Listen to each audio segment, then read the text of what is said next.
With more than 10 years under his belt at BT, Group CTO Howard Watson is one of the best known names and faces in the telecoms industry. And I'm talking with him today about some of the key trends in the industry. Howard, great to talk to you again. Thanks for joining us. Let's start with the very important topic of energy efficiency. What is BT doing in its networks to reduce its carbon footprint and energy bills? And are BT's vendor partners doing enough to help you with your energy efficiency goals? Great to be here again talking, Ray. And energy efficiency, it really is a key topic for us. And we at BT launched our manifesto last week where we committed again, and in fact, we've pulled forward our net zero target from 2045 to 2030. So achieving energy efficiency is a really critical part of that. And we have a good track record of this. We're proud of really over the last 30 years as a company, we've been talking about continuing to reduce, our megawatt hours that we consume each year.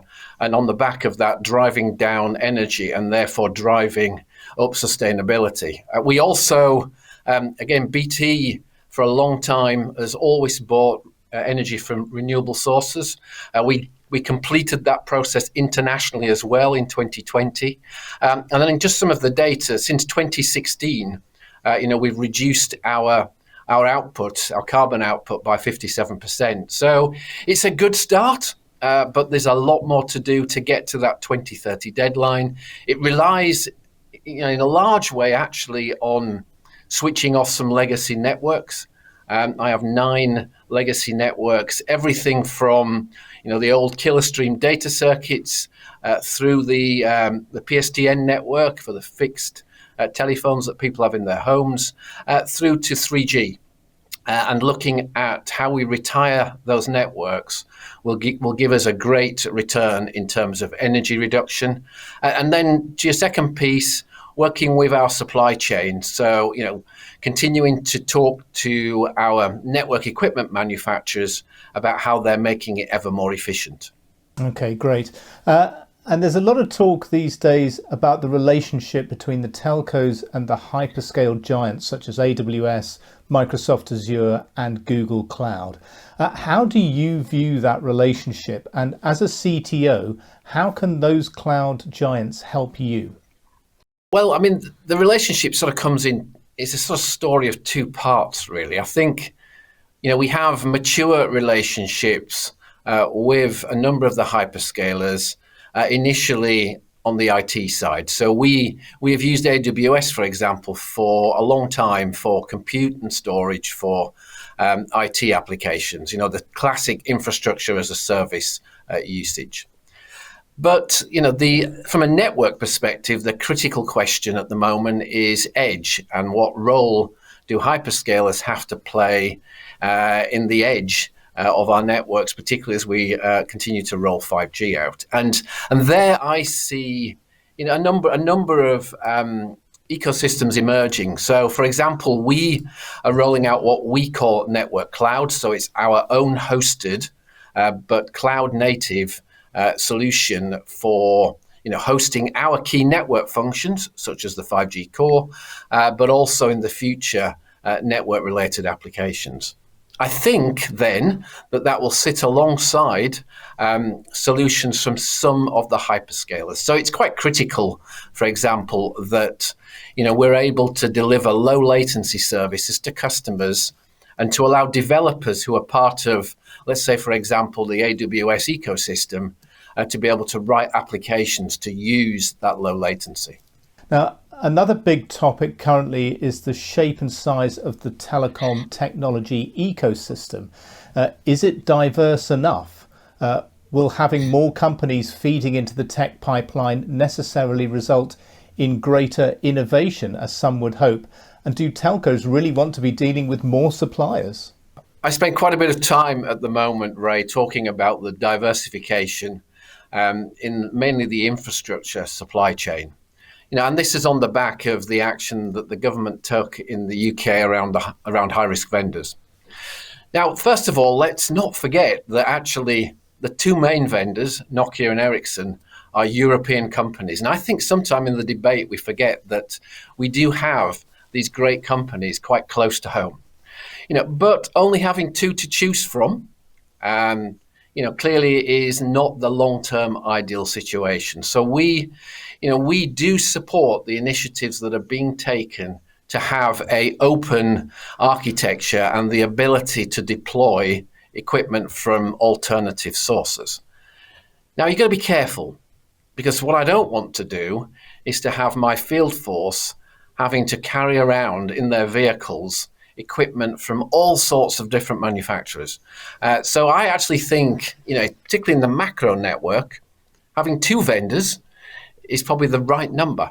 Now, that doesn't mean to say we could have a different vendor for small cells, let's say, or a different vendor for indoor building solutions. So I think what we will see over the next few years is, the established larger vendors starting to open up their architectures, as well as new entrants coming that can take advantage of that. And we certainly welcome that. And just to follow up on that, Howard, do you need a third party to come in and maybe bring all of those new companies, those additional suppliers and partners together? Because I'm sure BT doesn't want to be dealing with more and more vendor relationships. I think we have a choice to make there. Today I do rely quite heavily on one or two large vendors to ensure that all their components work together, and they test that all in their test facilities. We also test it as well in our labs at the Industrial Park, but they are doing the primary integration.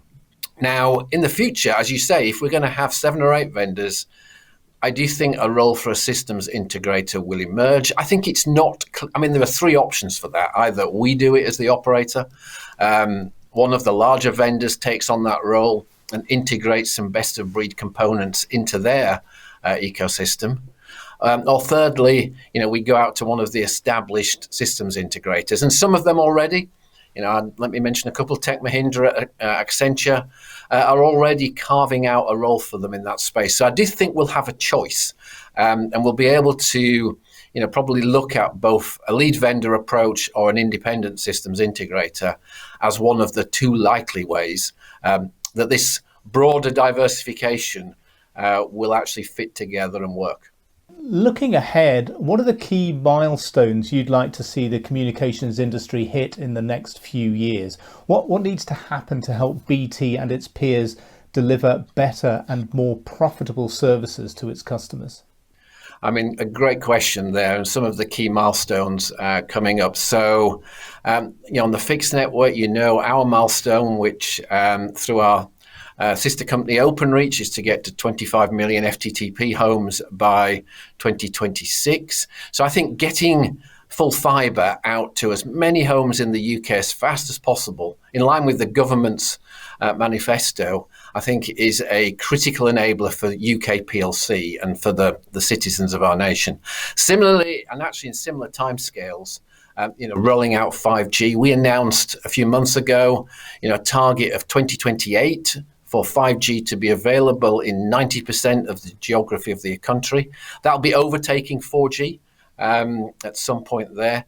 That widespread availability and coverage, we of course regard as critical, but then also ensuring that we have a real innovative ecosystem around how those 2 networks, the mobile network empowered by 5G and the fixed network, empowered by FTTP, how they converge into the smart network that I've talked about many times, and how that enables a whole new set of capabilities for our customers, with seamless switching between those networks from a connectivity perspective.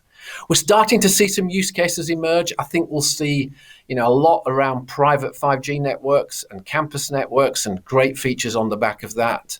But again, it is still early days here. Yeah, so as you mentioned, Howard, it's still early days for a lot of the key developments in the industry. And we look forward to chatting to you again in the future to find out how BT is making best use of those developments to deliver even better services to its customers. Howard, thanks very much for joining us today. Thank you, Ray, and always happy to chat.